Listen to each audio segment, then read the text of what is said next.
Gerai, tai kaip ir sesuo Celina jau sakė, aš esu Aidas ir esu vienas iš koordinatorių Joanitų Alfa kurso ir pasidalinsiu šiandien tiesiog savo patirtimi, į ką atkreipiu dėmesį formuodamas naują komandą.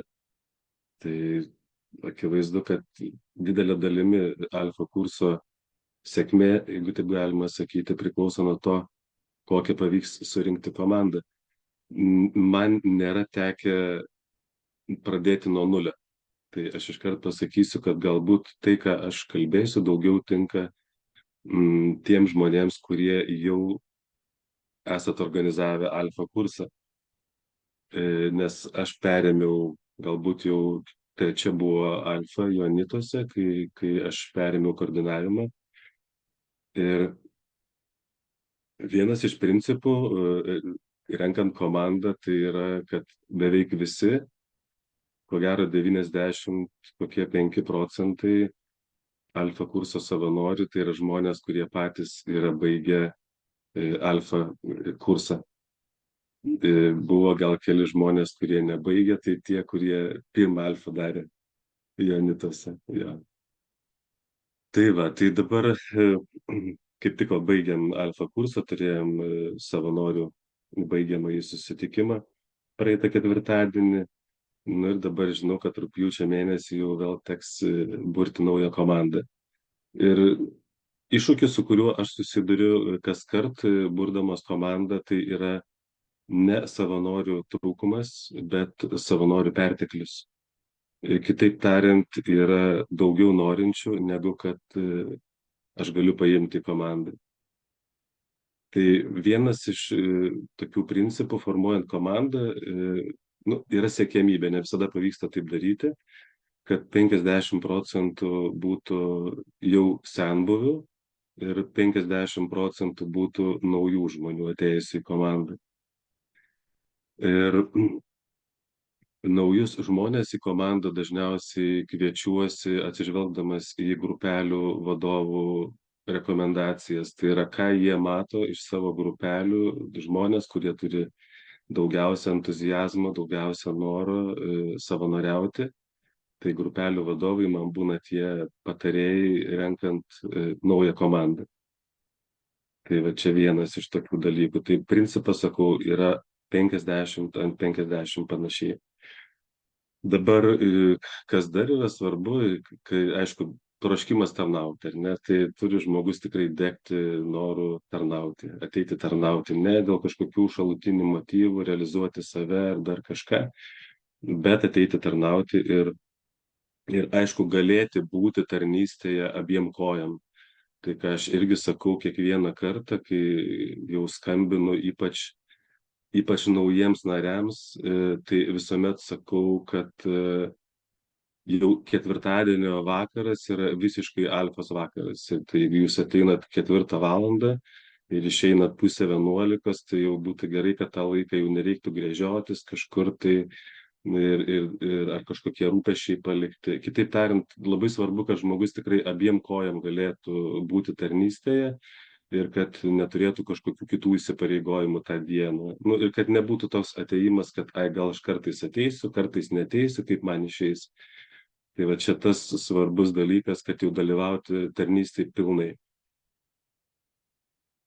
Kitas dalykas, į ką irgi žiūriu, visada tokie čia praktiniai momentai. Žiūriu, kada žmonės gali ateiti, nes pavyzdžiui, mes visuomet startuojam apie 4 valandą ir aišku, ne visi gali tokiu laiku ateiti. Tai aš tada taip jau sakau, kad jeigu galite ateiti vėliausiai iki pusės 6, dėl to, kad mes 17:40 visada turime savanorių maldą. Nu, jau čia yra neliečiamas dalykas, reiškia, kad jeigu žmogus negali nesuspėti į maldą, tai tada galbūt jam geriau ieškoti kitos tarnystės kažkur kitur. Tai va, bet kad bent jau į maldą suspėtų. Tai toliau dar galvoju aš rinkdamas komandą apie tai, kas galėtų būti grupelių vadovais, ar ne? Nes yra labai svarbu, man labai patiko ankstesnės koordinatorės toks pasakymas, formuojant grupeles ir skiriant vadovus, ir kas man irgi labai svarbu visada būriant komandą, ar tai yra, ar tai galėtų būti tas žmogus, kuriam tu patikėtum patį artimiausią savo žmogų, ar ne? Kad jisai lydėtų per tuos 3 mėnesius. Tai va, man tas irgi svarbu, kad tai būtų žmonės, kuriem tikrai galėtumėm patikėti pačius artimiausius savo žmonės per tuos 3 mėnesius. Ir aišku, formuojant komandą labai yra svarbus dalykas atsižvelgti į tarnysčių specifiką, nes yra ir giedojimas, yra ir maldos vedimas, ir vakaro vedimas, ir aišku, irgi reikia galvoti apie tai, kas galėtų tas tarnystės paimti, ar ne. Tai va, tai dabar dar vienas dalykas, kuris man visuomet nu, yra toks gal ir sudėtingas, sakyčiau, tai yra skaičius žmonių, kiek žmonių reikėtų kviesti į komandą. Ir va šitoje vietoje aš visada tokioje nežinomybėje esu, dėl to, kad aš niekada nežinau, kiek žmonių užsiregistruos ir kiek mes turėsim grupelių. Ir dėl ko svarbu yra skaičius, vienas iš savanorių po vienos alfos, jisai taip pasakė man, kad sako, aš tikrai mielai ateičiau į kitą alfą, bet norėčiau turėti daugiau atsakomybių, nes žmogus jis atėjęs iš verslo ir jisai nori, jeigu jau skiria savo laiką, tai jisai nori kažkaip jausti svorį. Ta prasme, kad ne sienas ramstyti žmonės ateitų, kad tiesiog gerai praleistų laiką, pasiklausyti pranešimo, bet kad jie realiai tikrai pajustų, kad jie tarnauja. Ne, tai va tas irgi yra labai svarbu, kad tas skaičius nebūtų per didelis žmonių. Tai tokį algoritmą, kokį aš čia išsivedžiau prieš ruošdamasis kalbėti, tai mano būtų toks, kad jeigu grupeliai, tarkim, yra 2 padėjėjai ir 1 vadovas, ar ne, nu tai va, reikėtų skaičiuoti, ar ne, kiek preliminariai galėtų būti grupelių, tai reiškia 3 savanoriai gali. Kažkaip mes panašiai taip dėliojame, nes, nu, maksimum, jeigu grupelė didelė, nu, gali būti vadinami tie 3 padėjėjai ir 1 vadovas, ar ne, nu, bet čia jau maksimum, nu, didelė grupelė turi būti tada 12 ar kiek žmonių. Bet šiaip 2 + 1. Tai va 3 žmonės ir tada 3 žmonės, 2-3 žmonės eina visuomet į maldą. Reiškia grupelių metu, kuomet jau vyksta grupelės, po pranešimo, po vaišių, 2-3 žmonės eina į maldą ir jie meldžiasi tada už dalyvius, už savanorius. Tai va, tai tokia matematika, žodžiu, grupeliai 3 žmonės ir 2-3 žmonės yra tada, kurie eina į maldą. Va, dabar dar kas man yra labai svarbu formuojant komandą, tai yra, kad, nu, čia toks sudėtingas dalykas, bet kad žmonės gyventų tikėjimu. Aš taip sakau, kad iš pradžių sakiau, kad taip pabrėžiu tą, kad sakramentinį gyvenimą, bet aš žinau, kad ne visi gali pilnai tą sakramentinį gyvenimą gyventi, nes būna, kad ateina žmonių, kurie savanoriauja ir yra antroji santuokoje ir man tai buvo tikrai ta patirtis, kad tie žmonės tikrai puikiai tarnauja, viskas gerai, bet kad būtų gyvas troškimas, gyvas ieškojimas, kad tai būtų maldos žmonės, kad tai būtų, nu, kad būtų gyvo tikėjimo, ar ne, žmonės, nes vis tik tai yra nemaža atsakomybė iš tiesų lydėti tuos žmonės per 3 mėnesius. Tai va tas momentas irgi yra labai svarbus. Ir aišku, viskas prasideda ir viskas baigėsi malda, ir čia jau be maldos aš išvis neįsivaizduoju jokio žingsnio alfa, tiek startuojant, tiek pradedant komandą rinkti, iš tikrųjų jau tas maldos laikas jau prasideda gerokai prieš alfą, jau renkant komandą, jau va, ir tada aišku prieš alfos startą, prieš savaitgalį ir net ir pasibaigus alfai, ir dabar esu tikras, kad ir vadovai, ir aš mes dar kurį laiką lydim savo žmonės maldoje.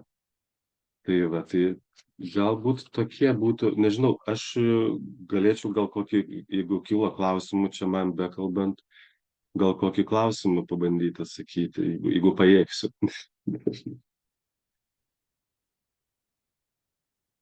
Birutė, matau.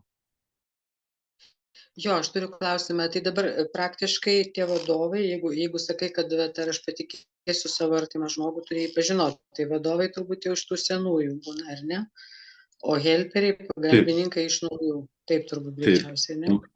Vadovais niekada neskiriu žmogaus, kuris ateina pirmą kartą. Nebent tai būtų žmogus iš tikrųjų kažkur savanoriavęs ir, tarkim, broliai Jonitai kartais būna, kad sako, va, Aidai, galima šitą žmogų paimti į komandą ir ta prasme, man reikia tada tokio, nu, kaip ir laidavimo, ar ne, iš žmonių, kuriais aš pasitikiu, kad tą žmogų galima, nu, atstatyti tą poziciją. Ne? Tai va. Ai, dar vieną dalyką pasakysiu, prisimeni. Žodžiu, į ką dar atkreipiu dėmesį formuodamas komandą, nes, kaip sakiau, būna daug norinčių ir tenka atsakyti žmonėms. Gaila iš tikrųjų, bet, nu, sakau, negali visų paimti. Tai tada aš žiūriu, ar tas žmogus, kuris nori savanoriauti, ar jisai turi kažkokią kitą tarnystę bendruomeniai. Ir jeigu jisai turi kitą tarnystę, pavyzdžiui, ar jisai eina adoraciją, ten lekcija divina, ar jisai ten yra maldos grupiai kažkur, tai man tada yra ramiau tokį žmogų paleisti. Nu, galų gale ir nepaimti į komandą, nes aš žinau, kad jis bendruomenė jau turi kažkokią tai vietą. Tai vat kažkaip tai stengiuosi irgi formuodamas komandą žiūrėti, kad nebūtų žmonių, kurie ten, nu, turi ten apsikrovę tarnystėm, ten ir ten, ir ten, ir ten, ir po to ir pervargę, ir nebespėja. Tai va tas man tas svarbus momentas yra, kad, kad kažkokių, kad žmogus, jeigu jisai yra nepakvestas į alfą, kad jisai turėtų kažkur kitur bendruomenėje vietą. O kaip helperiai pas jūs padėjėjai? Ar atsiskleidžia, būdami helperiais, kad jie tokie yra, ar nulieka tie tokie neatsiskleidę? Čia kiekvieno alfa kurso pradžios diskusija būna tarp savanorių visada. Sakyti ar nesakyti. Tai aš, žinokit, sakau nesakyti. Tikrai, jeigu niekas neklausia ir nereikia. Ir pasakysiu dėl ko. Dėl to, kad ateina labai skirtingi žmonės tikrai į alfa kursą ir, kaip sakau, reikia labai jautriai prie tų žmonių artintis. Ir jeigu ten 3 ar 4 žmonės prisistatys, kad čia jie visi alfa savanoriai, o ten žmonės, nu, tiesiog išgąsdinsim žmonės kitą kartą.